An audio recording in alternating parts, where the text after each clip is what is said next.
whose knowledge of bushcraft is still strong, were more reliant on the radio, the airstrip and the outboard motor than the Sanema had been. The Ikwana also seemed more aware of the world beyond their borders, which can often be the beginning of the end for bushcraft and their cultural identity. With the Sanema, I went into the jungle to see how they gather one of the basic jungle foods. This may look like a lot of effort, but it's the detailed knowledge of what to look for that makes it worthwhile. By selecting the right tree, they only needed to take one down, and the reward was a huge chunk of fresh food and a great source of carbohydrates.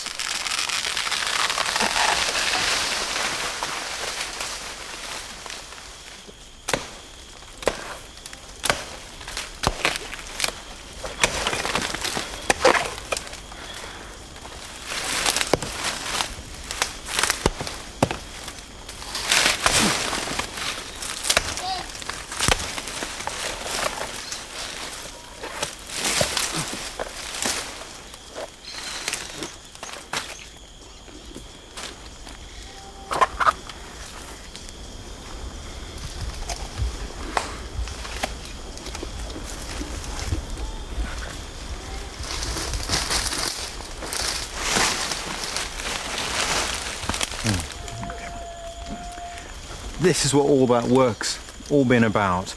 This is the heart of palm, and it's one of the best of the tropical survival foods. Very reliable. I can taste a bit of that. Really crisp. Delicious.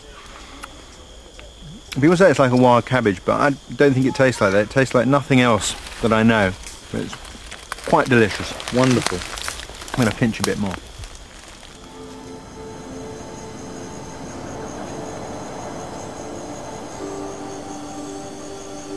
But even in today's increasingly motorized world, the jungle still holds hidden secrets. Places like this, where traders would have cooled off from the heat of the day.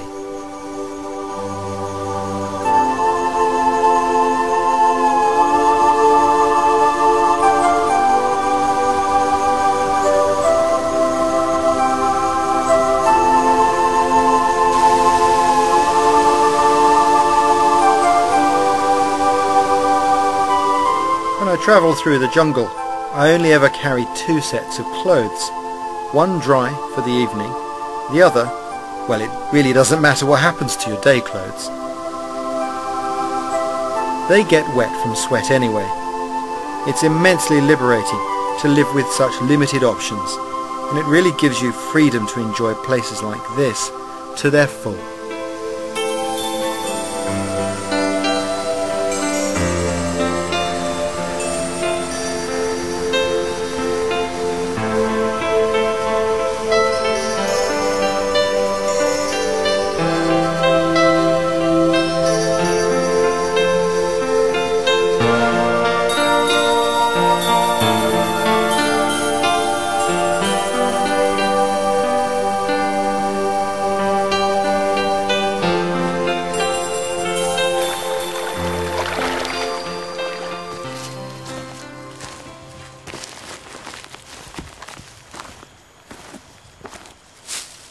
The first job to do at every campsite is to clear the ground where you intend to pitch your hammock.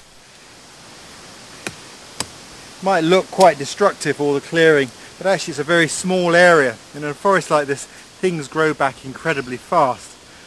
The key thing is I'm temporarily removing habitat, so if there's anything that can bite or sting, it's cleared away.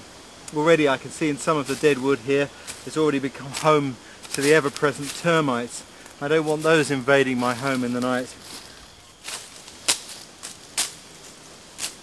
If you spend any length of time in a camp like this, you'll realise that very soon, a few days down the road, things start to move back in and take over again.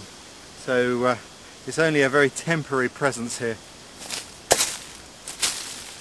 One of the things I love about travelling through jungles is the way any patch of rainforest is transformed into home by the simple act of putting up your hammock. It's strange, but in a place of such scale, your world is actually reduced to little more than a postage stamp.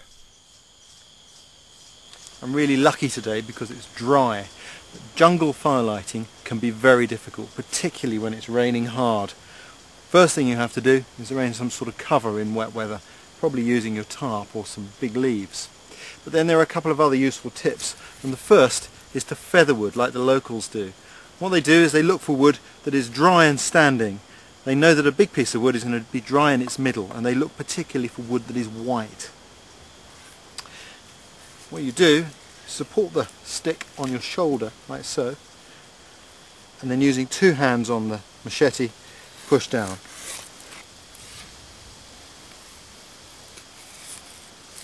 And when you've got a good number of feathers curled off the stick, you can then just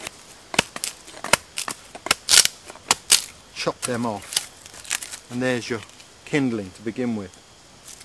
But even that isn't sometimes enough. And there's something that I've grown used to doing in rainforest, which is a very useful tip. This is my sharpening kit. In here I've got the stone that I use to sharpen my parang. But I also carry a small lighter and some rubber inner tube or rubber tyre, either will do. And this is a real bomb-proof way of making fire, because it doesn't matter how wet this gets, it will still light. What I do is I cut that into a small strip. It goes a long way, like so. When I light that up,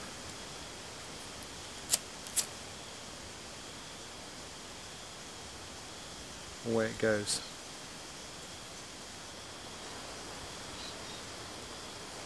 Wherever I go, there really is no substitute for a fire at the end of the day. It keeps the bugs away, and it connects deeply with something within us.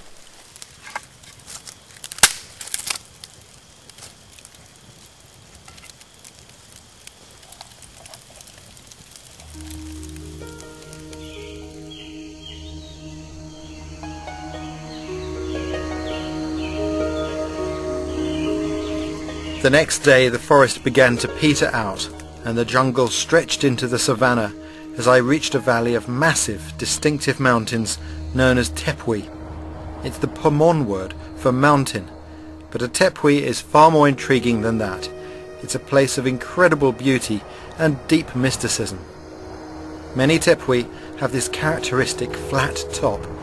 To Pemon, this makes them places for their gods to live, their version of the Greek Mount Olympus.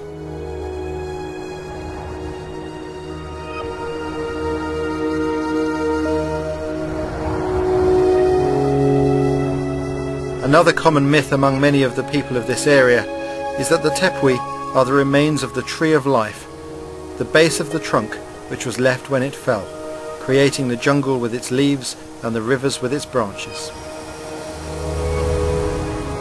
Staring at them, I could understand how these myths grew up. Tepui are made of some of the oldest rocks on Earth, billions of years old. In fact, they're so old that there are no fossils to be found in them. They come from a time before life was evident on Earth. Some are huge. You could fit a city the size of London on the biggest, and they tower over their surroundings, rising almost 2 kilometers straight up.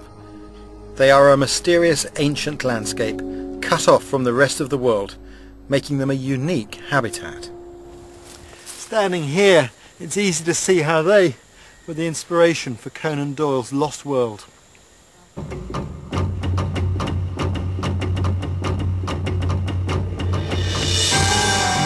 The Lost World is the story of the discovery of living dinosaurs on top of a remote mountain.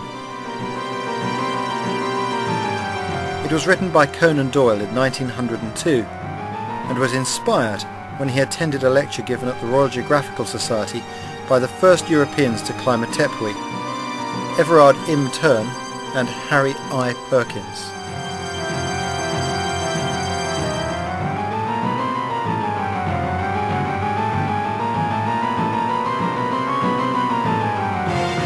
Conan Doyle's imagination was sparked by their observations of this strange and remote prehistoric world. And it was no surprise that he populated this lost world